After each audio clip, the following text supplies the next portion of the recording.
2. PPNPN atau pegawai pemerintah non-PNS yang tidak menerima gaji ke-13 dan sebagai peserta BPJS Ketenagakerjaan. 3. Guru honorer di lingkungan Kementerian Agama dan Kementerian Pendidikan.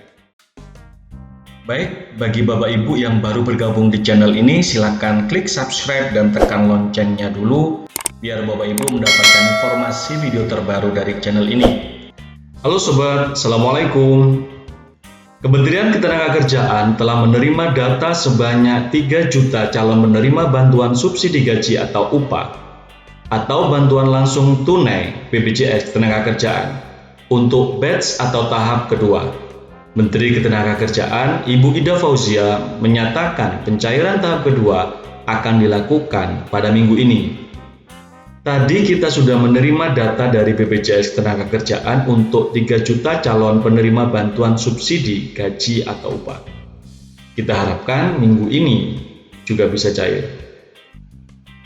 Data 3 juta yang diterima dari BPJS Ketenagakerjaan tidak lain supaya pada pertengahan September 2020 dapat mencapai target total penerima BLT yakni sebanyak 15,7 juta orang.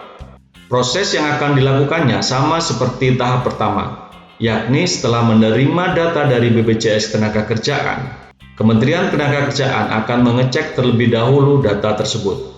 Setelah itu, data akan dikirim ke KPPN. Dari KPPN langsung akan di-drop uangnya ke Bank Himbara atau Himpunan Bank Milik Negara yang menjadi penyalur program subsidi upah ini.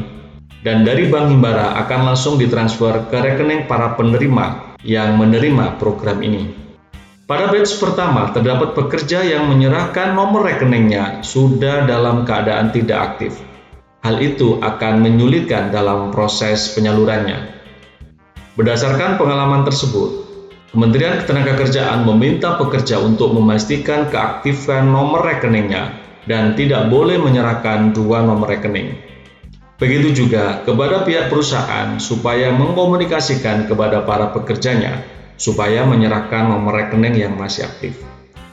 Penyaluran BLT tahap kedua dilakukan setelah data 3 juta tersebut selesai dicek ulang. Namun demikian, calon penerima BSU yang sudah menyerahkan nomor rekening dan telah memenuhi persyaratan tetapi belum menerima transferan dari pemerintah supaya bersabar.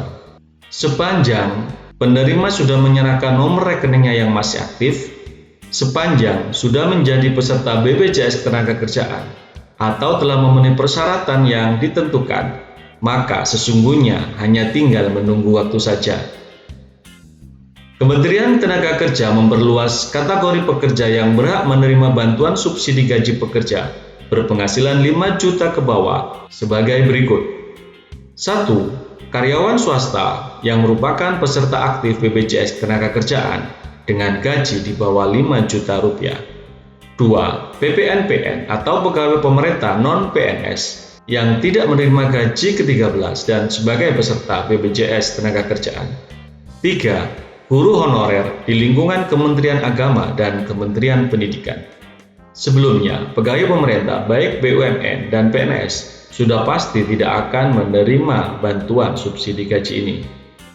Namun, Bu Menteri mengatakan, pegawai pemerintah non-PNS baik pekerja honorer maupun kontrak dan menjadi peserta BPJS Ketenagakerjaan bisa masuk kategori penerima bantuan subsidi gaji atau upah ini. Semula, bantuan subsidi dari pemerintah ini diperuntukkan bagi karyawan swasta yang bergaji di bawah 5 juta rupiah. Namun, setelah koordinasi rapat lintas kementerian atau lembaga memberikan kesempatan kepada pegawai pemerintahan non-PNS yang tak menerima gaji ke-13 dan sebagai peserta BPJS Ketenagakerjaan, mereka berhak menerima subsidi upah. Jadi, total sebanyak 15,7 juta. Pemerintah berharap dengan adanya bantuan ini, para pemberi kerja akan lebih disiplin dengan melaporkan karyawannya untuk mendapatkan jaminan ke BP Jam Sostek. Berdasarkan peraturan pemerintah nomor 86 tahun 2013, pemerintah akan memberikan sanksi administratif kepada pemberi kerja yang tidak melaporkan dan mendaftarkan data karyawannya secara akurat kepada BPJS Ketenagakerjaan.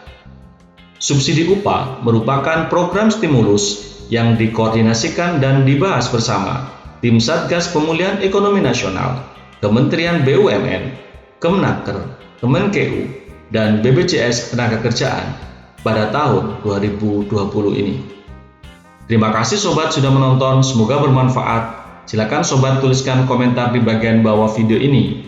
Apakah sobat pegawai pemerintah non-ASN atau guru honorer yang memenuhi syarat untuk mendapatkan bantuan subsidi upah ini? Dan jika video ini bermanfaat, jangan lupa sobat untuk klik like and share. Salam berbagi.